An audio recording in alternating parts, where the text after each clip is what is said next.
Hello friends, स्वागत है आपके अपनी यूट्यूब चैनल बिलियनियर स्ट्रीट पर। आज हम एक बहुत बड़ी इंपॉर्टेंट न्यूज़ के बारे में बात करने वाले हैं जो निकल कर आई है टाटा मोटर्स के तरफ से। फ्रेंड, बेसिकली टाटा मोटर्स से रिलेटेड दो न्यूज़ है, दोनों की दोनों बहुत ही इंपॉर्टेंट न्यूज़ है। अगर आप इंटरेस्टेड हैं इंडिया के इलेक्ट्रिक व्हीकल सेगमेंट में, अगर आप इंटरेस्टेड हैं टाटा मोटर्स के शेयर में, तो ये न्यूज़ आपके लिए बहुत इंपॉर्टेंट हो सकती है। पहली न्यूज़ वो आप देख सकते हैं, आपके स्क्रीन पर है। टाटा मोटर ने अनाउंस किया है कि by 2025 they are going to launch 10 electric vehicle. Friends, yes, 10 electric vehicle, यानी कि वो इंडिया की नंबर 1 इलेक्ट्रिक व्हीकल कंपनी बनने की ओर अग्रसर है और उनका प्लान बहुत ही क्लियर है। ऑलरेडी टाटा मोटर्स ने 2 मॉडल लॉन्च कर रखे हैं इंडिया में इलेक्ट्रिक व्हीकल से रिलेटेड, और अब वो उनका प्लान है इस नंबर्स को बढ़ाना 2025 तक और 10 नए ईवी व्हीकल लॉन्च करने की उनकी प्लानिंग है, जो कि ये स्टेटमेंट आई है। ये थी पहली न्यूज़। फ्रेंड्स, आइए चलते हैं इसकी दूसरी न्यूज़ के बारे में। फ्रेंड्स, बगैर टाइम वेस्ट के चलिए जानते हैं इसकी दूसरी न्यूज़ के बारे में। फ्रेंड्स, दूसरी न्यूज़ ये है कि टाटा ग्रुप के चेयरमैन, आप देख सकते हैं टाटा ग्रुप के चेयरमैन इंद्र चंद्रशेखर ने, इन्होंने अनाउंस किया है कि टाटा सन्स, जो कि टाटा ग्रुप की एक पेरेंट कंपनी है। यस फ्रेंड्स, शायद आपको ना पता हो तो बता दूं, टाटा ग्रुप की पेरेंट कंपनी है टाटा सन्स। उन्होंने ये डिसाइड किया है कि वो इंडिया में इन्वेस्टमेंट करने के लिए प्लानिंग कर रहे हैं, और वो भी प्लानिंग है lithium ion cell manufacturing in India. और फ्रेंड्स, ये बहुत ही इंपॉर्टेंट न्यूज़ है, आपको समझनी चाहिए। टाटा सन्स इंडिया में एक सेटअप करने जा रहा है, इन्वेस्ट करने जा रहा है लिथियम आयन सेल मैन्युफैक्चरिंग का, और इसके पीछे का जो उनका प्लान है, उन्होंने आगे ये बताया है कि वो यूरोप में अपने बिजनेस को टैकल करना चाहते हैं। जस्ट फ्रेंड्स, यूरोप के बिजनेस में भी वो अपनी पैठ बनाना चाहते हैं, और इसके लिए ये पैठ बनाना चाहते हैं वो इलेक्ट्रिक व्हीकल सेगमेंट में। आपको भी पता होगा, उसी तरीके से सारी कंपनियों को भी पता है, जो व्हीकल मैन्युफैक्चरिंग कंपनी है, कि आने वाला फ्यूचर इलेक्ट्रिक व्हीकल ही है। और टाटा ग्रुप्स इंडिया के अलावा बहुत सारी कंपनियों में काम करती है और इनका अच्छा खासा बिजनेस है। तो उस मार्केट को, जो इलेक्ट्रिक व्हीकल का जो मार्केट आने वाला है, जो बूम आने वाला है, उसको कैप्चर करने के लिए, उसको ध्यान में रखते हुए लिथियम आयन सेल मैन्युफैक्चरिंग का सेटअप करने जा रहे हैं इंडिया में। टाटा सन्स ने ऐसा अनाउंसमेंट किया है, और ये अनाउंसमेंट आया है उनके चेयरमैन की तरफ से। तो फ्रेंड्स, ये एक बहुत ही इम्पोर्टेंट और ऑथेंटिकेटेड ऑफिशियल न्यूज़ है। तो अगर आप चाहते हैं इन्वेस्ट करना, तो ये एक अच्छा टाइम हो सकता है इलेक्ट्रिक व्हीकल के लिए इन्वेस्ट करने का। लेकिन किसी भी इन्वेस्टमेंट के पहले उसके आगे पीछे बातों को जानना जरूरी होता है। सिर्फ न्यूज़ बेसिस पे हम नहीं कर सकते इन्वेस्टमेंट। इसके लिए हमें करना होगा थोड़ा सा रिसर्च, और जाननी होगी कंपनी की फंडामेंटल, क्या उससे अच्छी कंपनी अभी मार्केट में अवेलेबल है। इन सब बातों को जानना होता है फ्रेंड्स। तो आइए चलते हैं और क्विकली जानते हैं टाटा मोटर्स के बेसिक फंडामेंटल्स में कि कैसे हैं कंपनी के फंडामेंटल्स, क्या इन्वेस्ट करने के अनुकूल हैं या नहीं। फ्रेंड्स, अगर हम बात करें टाटा मोटर के पोर्टफोलियो के बारे में और उनके बिजनेस सेगमेंट में क्या क्या वो व्हीकल पे काम करती हैं फ्रेंड्स, तो सबसे पहले आएगा cars, sports utility, trucks, buses, and ये बनाती हैं डिफेंस व्हीकल इंडियन गवर्नमेंट के लिए। शायद आपको ये ना पता हो, पर टाटा मोटर्स काम करती हैं उस सेक्टर में भी फ्रेंड्स। और अगर हम बात करें टाटा मोटर्स वर्ल्ड के में कहाँ कहाँ उनका बिजनेस है, एक्सपेंशन है, तो आप देख सकते हैं सबसे पहले India, UK, south Korea, south Africa, China, Brazil, Austria और वर्ल्ड के बहुत सारे कंट्री में इनका ग्लोबल नेटवर्क है, इनके सब्सिडरीज और जॉइंट वेंचर के साथ। और वो सारे हैं, जैसे कि आप देख सकते हैं, इनका जॉइंट वेंचर है और सब्सिडरी कंपनी है Jaguar Land Rover in UK and Tata Daewoo in South Korea. Friends, तो ये थे इनके तकरीबन जो कंपनी जिनके साथ ये सब्सिडरी और जिनके साथ जॉइंट वेंचर में काम करते हैं। अगर बात करा जाए कमर्शियल व्हीकल की, तो टाटा मोटर्स फ्रेंड्स एक लीडरशिप पोजीशन रखते हैं इंडिया के कमर्शियल व्हीकल मार्केट में। FY 20 में इनका जो इंडिया के कॉमर्शियल मार्केट में मार्केट शेयर था वो था 43 फ्रेंड। यस फ्रेंड्स, 43% का मार्केट शेयर रखती हैं इंडिया के कॉमर्शियल मार्केट में टाटा मोटर्स।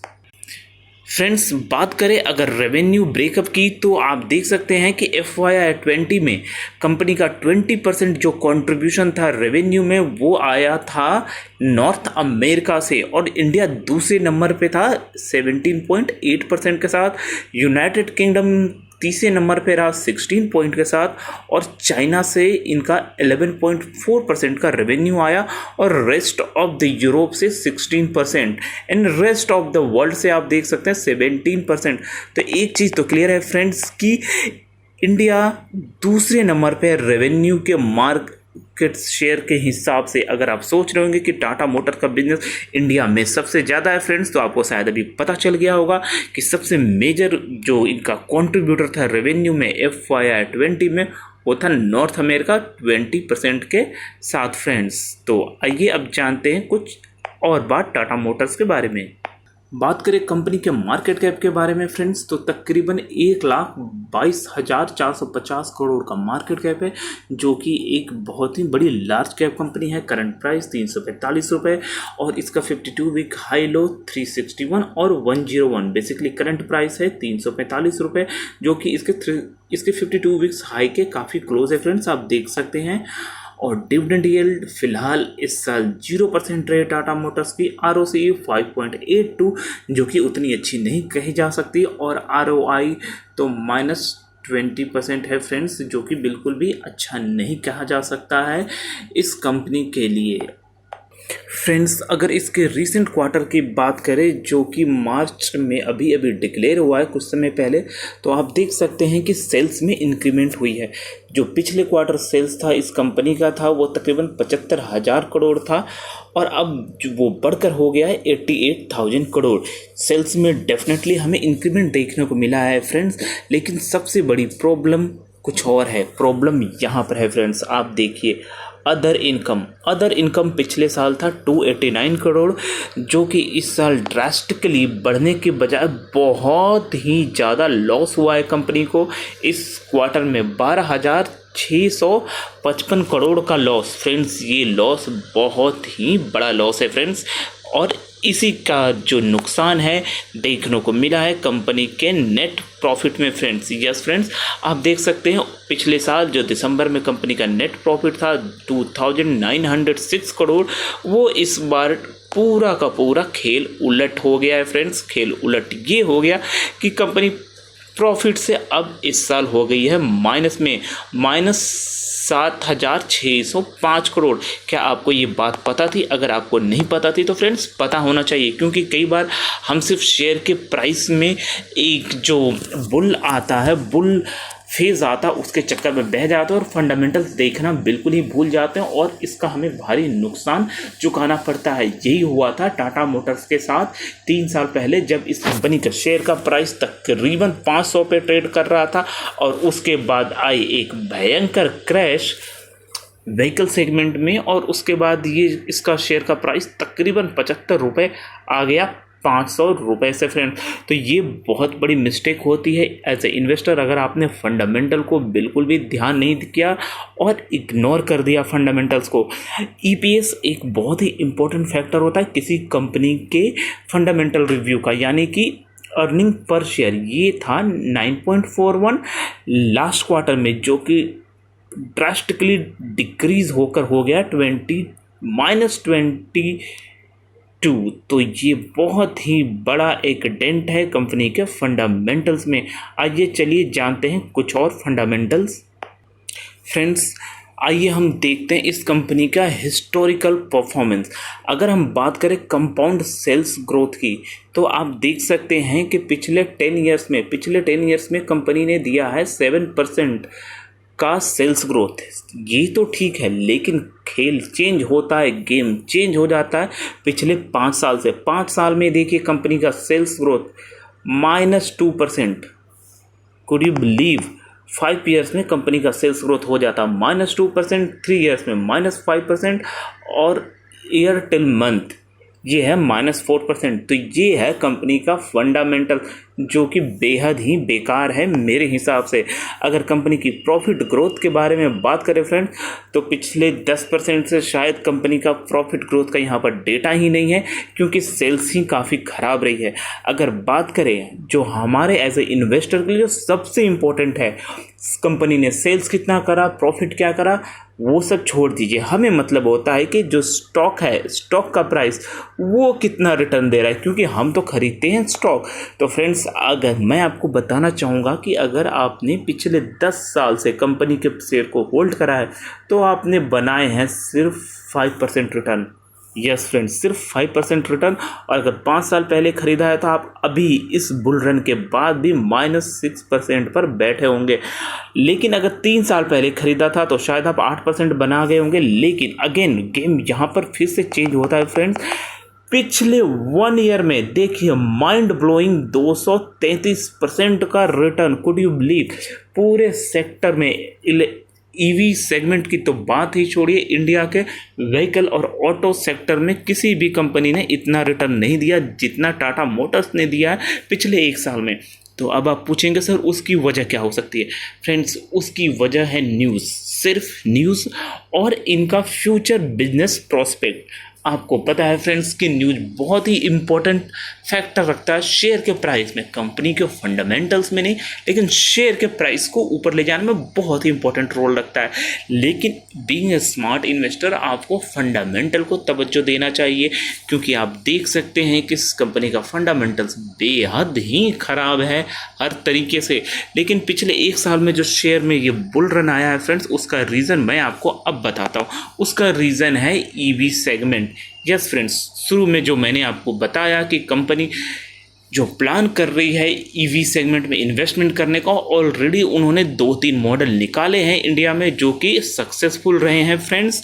और 2025 तक 10 नए ईवी मॉडल लॉन्च करेगी कंपनी ने, ऐसा अनाउंसमेंट किया है friends.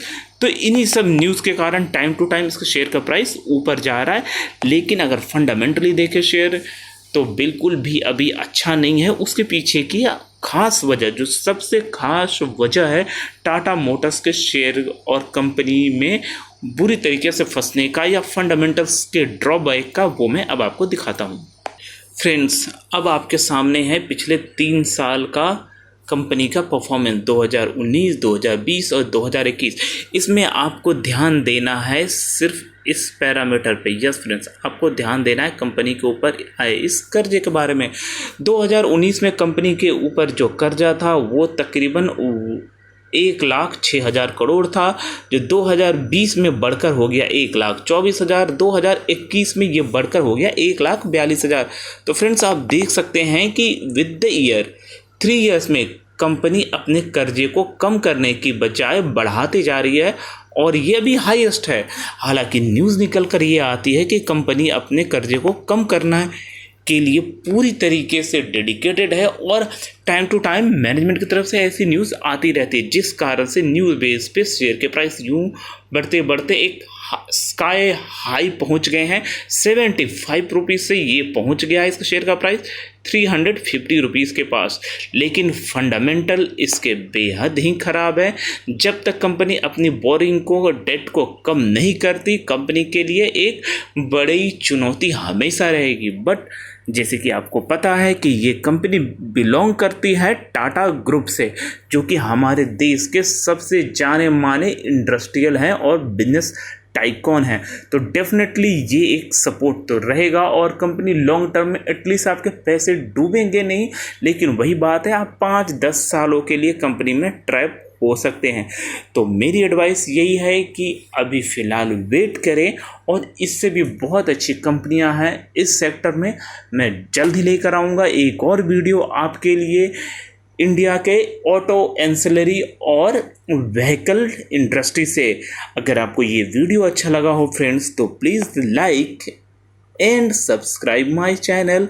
And till then guys, bye, you take care yourself friends।